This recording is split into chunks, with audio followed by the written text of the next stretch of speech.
So if I'm ready to add an event or several events associated to this clinic, I want to click on that link. Up at the top, you'll see that you are linking to that clinic, so the new clinic we created. We have a button to show the location. So again, just this information from the clinic itself that we filled out, or in this case, did not fill out. We've got our same options to tag this specific clinic event to certain subjects or problem codes. So for instance, if the clinic itself was Family Law Clinic, and this specific event was only relevant for divorce cases, we could come in here and choose that as our specific problem code.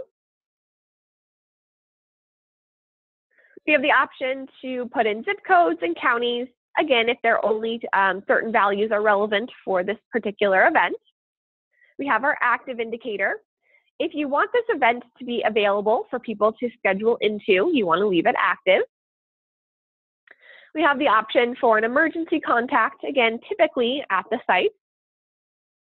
Additional phone numbers if you need to for that emergency contact.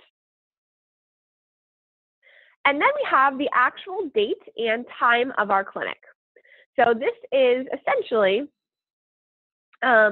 this is basically saying how long does our clinic run for and when do we want to create those appointment slots.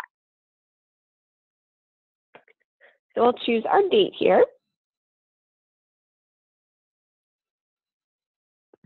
And of course, our time.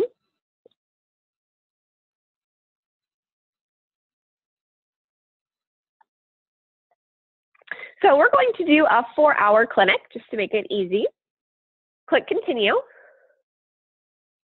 And now it's going to ask us within those 4 hours, how many time slots do we have and how many appointments per time slot?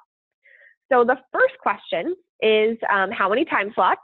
So essentially that's asking how long is each appointment? So we have 4 hours total. If each appointment should be an hour long, then we've got 4 slots. Of course, if they should be a half hour long, we have 8 slots, etc. All right. So here we go. Now you can see that we've got our number of time slots.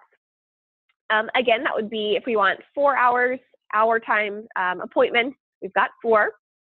And then our second question here is number of appointment slots per time slot. Essentially what that's asking is how many staff or attorneys or essentially people are going to be there available to meet with clients or potential clients. So we will say that we have 2 attorneys that are going to be attending this clinic. So we'll say that there are 2 appointments per time slot. So each attorney is going to help someone during each of those 4 hours. We then have our calculate button.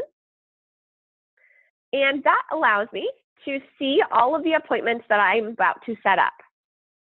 So based on the 2 numbers that I added up here, it's going to calculate those for me. And I could now edit them if I need to. So if we actually are going to have a lunch break, I could remove, an hour in between here. If my first attorney is going to be a little bit late, I can update that and say the first person is just going to have a 45-minute appointment, etc. I could do any changes I need to here. Once I'm ready, once everything looks good, I click continue. And I now have the option to create this as a recurring event. So if this is a weekly clinic event or monthly or however often, you can use any of these frequency options. You can set this up as, again, recurring.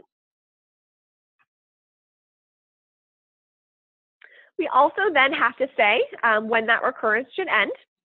So is it after a certain number of days, weeks, or months, or is it on a specific date? So you have either of those options. And we'll just say after 3 months. We then, again, have a calculate option. So we can see exactly which days we are creating the recurrence on. Again, if there were any issues with any of these dates, we could either remove some dates, add additional dates, or change any of them. So we'll pretend that I know that 3/25 is a Sunday. So we're going to change that one to the 26th. And again, we can make whatever changes we need to. And once we're ready, we click continue. And we have now created this clinic event. So we can see in our breadcrumbs here that we've got our clinic and then our clinic event profile is what we're viewing right now. We can see all of those appointment slots that we created. And we can see, of course, that they're all currently empty. They don't have anyone filled in there. We can also see any users that have been tagged to this specific clinic event, as well as some of that information we entered when creating the event.